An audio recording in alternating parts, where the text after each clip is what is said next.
Hey guys, welcome back. Sorry I haven't posted in a while. It's been pretty busy. But now that I'm back, here's something I want to talk about, which I know has been talked about several times already, but I'd like to bring it up, and it's creepypastas. And I'm sure you all know what a creepypasta is, a scary story online relating to an event that's made up, maybe based on a video game, maybe based on a real event. It's anything really. Now, more popular ones you'll find will have to relate with video games and kids. And why do they always theme that way? Because one, kids are like adorable little helpless, like little baby human thingies. Like something bad happening to children, or children doing something bad to other people, that's like unheard of. It's creepy. And then video games, we all have fond memories of the old video games like Sonic Adventure 2, Super Mario World. Like, we all have fun memories of them, but when our childhood memories distort into something really weird and twisted, it gets creepy. The thing is, what is creepy? What defines creepy? In my opinion, creepy is something that makes you ask why and or how. Like, you see like those like horror movies, and like the main villain is doing all these like really like screwed up stuff. And you just sit there and you ask yourself, why would they do that? Or some like random guy just goes up in your hall and just makes some really weird face at you, some really creepy face, and you ask yourself, why the hell did he just come up to me and do that? Or how the hell did he make that face?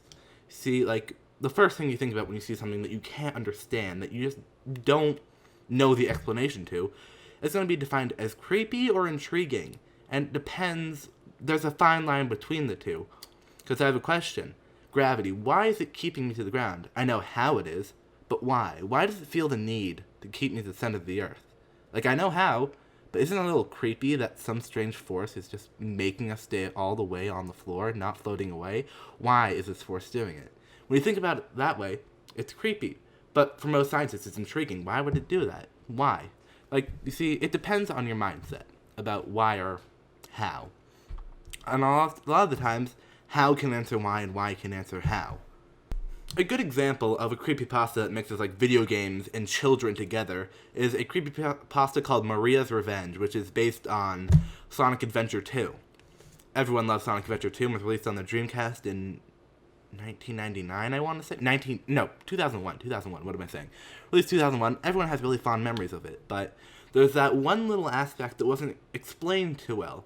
So people are going to try to fill in the gaps the way they want to. People are going to be like, oh, happiness, oh, sadness. But Maria's Revenge takes it into the creepy phase, into the look at this thing that we have no explanation for. Let's make it creepy. What does it have to do? It has to do with a child. And we can't let something bad happen to a child. Remember, it's as humans, all we want to do is protect children. I mean, they can't help themselves, can they? For those of you who don't know, there is a character named Maria, a minor character in the game called Maria, who lived on Space Colony Ark with Shadow the Hedgehog, and she had like some disease that basically today's version of AIDS. And they're trying to find a cure for it, and Shadow is like supposed to help because he's the ultimate life form, whatever. We don't really know what went on too much about there. All we know is that the military shut the program down, and in the process of shutting it down, they killed Maria, and Shadow's pissed. So we don't really know what happened. They give us an explanation for why it's shut down, but it's not a very good one. It's a little vague. So we have someone here who saw this vagueness and says, I can work with that. And we know this is fake because literally on the page it says, I'm a freelance 3D artist, this is all fake. So we know this is fake, but the reason why it still instills that creepiness in us, like it still makes us scared, even though we know it's fake, it's still creepy because we have, in the story, Maria, when she's up on Space Colony Ark, she's being molested, she's being raped by the scientists there. And the only person who doesn't do that is Shadow. And Shadow ends up killing the scientists on board, I believe, if I read it correctly. Good chance I didn't, but that's what I read. And throughout the whole game, if you play as Shadow, you noticed a lot of things in the background. Like, there was a Chow. Everyone loves the Chow Gardens. I mean, I still love the Chow Gardens. The Chow has Maria's hair. You can see Maria's face in the sky. And the reason why this is so creepy is, like, we had this children's game, one that you have fond memories. I have fond memories. It's a children's game. It's rated, like, E10, I believe. Maybe even E. I have the game right here. Let's check. Yeah, it's rated E. So, we have this little game that we played as kids, where now we're being introduced to a child being molested and murder. And so that's going to start creeping us out. And you see a lot of stories like this. You see a lot of, like, oh, Dave went to a freaking, like, garage sale and found a spooky cartridge. When he put it in his console, he died. Like, we've had enough of those. But this is one of the stories that doesn't have any outer life consequences. It's just in the story. It's just like a little hidden tidbit that you're supposed to find, but it's not actually a hidden tidbit because the guy faked the whole thing. Another popular aspect of creepypastas is messages, like coded messages, like either in binary or computer code, whatever, or even just like things showing up on the screen you have to decode. And again, going back to Maria's Revenge, we have a lot of these. We have a lot of like messages showing up on the screen. We don't really know what it means, but we're able to piece together what it is, what it really means. And it takes someone extremely smart and creative to come up with these like messages that you need to decode. It's easy to just like, translate some bunch of words into binary, then like freaking spit it back out at me like, ah, boo. The zeros and ones spell out like freaking you're gonna die tonight. Ooh. Not hard to figure out, but we want something to challenge us. And when we finally figure it out, the answer is still vague. It makes us ask, why? You see, creepiness always goes back to the question, why? Just why would they do this? How would they do this? And here we have the story, like, why would the scientists do this to her? Well, because they're fucking perverts. But why would someone include this into the game? Unless you really read all the way through and read the disclaimer, you'd think it's real, or you would have to assume it's real, and you'd say, why would someone include this into the game? Why is this in the game? Another aspect you see in these stories a lot are being watched. Always the fear of being watched. You always see a face up in the corner. Like, the game Half-Life, they did that purposely. They always had G-Man watching you, and you can kind of see him walking away if you look in the right spot. So it gives us asking ourselves, like, why is this man watching me? Again, the word why. Like, and here in Maria's Revenge, we see Maria's watching you, or like the player, whatever, going through the whole level, and you're being, why is she watching me? We already know what happened. We already know that we tried to save her, but why is she still following us? Is it because we didn't do something right? And creepypastas they're made to make you think, what did I do wrong? What did I do right? Why is this happening?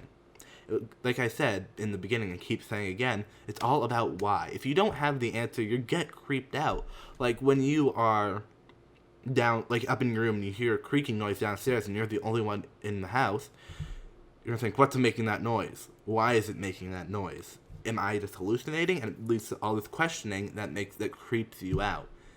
So really, the reason why you would find all these like vague stories is because the vagueness is what creeps people out. If you don't have vagueness and you just have direct to the point, it's not really creepy. It's just more disturbing. Like, oh, he shot him and then cut her up. Like, yeah, it's fucking gross and disgusting. It's gore. But if we have an explanation direct, like why he did, like, oh, he cheated on her, it's like, it's not creepy anymore. He's not going out fucking killing everyone. That's just a scary story about like some fucking deranged lunatic. And again, the reason why, like, these Sonic.exes, the Maria's Revenge, these, like, all these, like, video game creepypastas are so popular is because people start to think, wait, did I notice that when I was playing it? Because they don't remember. They have these vague memories of a game they played when they were a kid. And they just don't have an answer. And they probably don't have access to find it anymore because they've probably sold their Super Nintendo, like, 12 years ago. So they're just left pondering, did I notice that? Is the game that I loved as a child fucking, like, demented, possessed by demons or anything? And the answer is no, it's not. All these creepypastas are fake. They're obviously fake. I mean, like, there are game glitches that can be spooky, but they're just that. They're glitches. There's no freaking ghosts in your game. There's no malicious intent. There's no one behind you. Now, here's the thing about there's no one behind you. You don't know if there's anyone behind you unless you look. Because I'm telling you right now, there is someone behind you. I'm sure some of you turned around, and I'm sure most of you didn't. But you all had that little feeling, like, you had that voice in the back of the mind. What if there is something behind me? And I know there isn't. I don't really have to turn around, but I did it for effect because I can see into a camera. Nothing's there, but the problem is, when you're just sitting there with your back, you're kind of dazing off.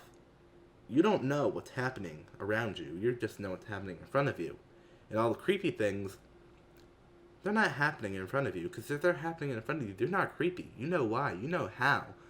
It's the stuff that you can't see. The stuff that you can't explain is what makes something creepy. Now, there are these well-explained, like, creepypastas. There's video game creepypastas. They're great. Maria's Revenge is great. Sonic.exe, it's popular. But there's a lot of story behind these. They're great. They're fun.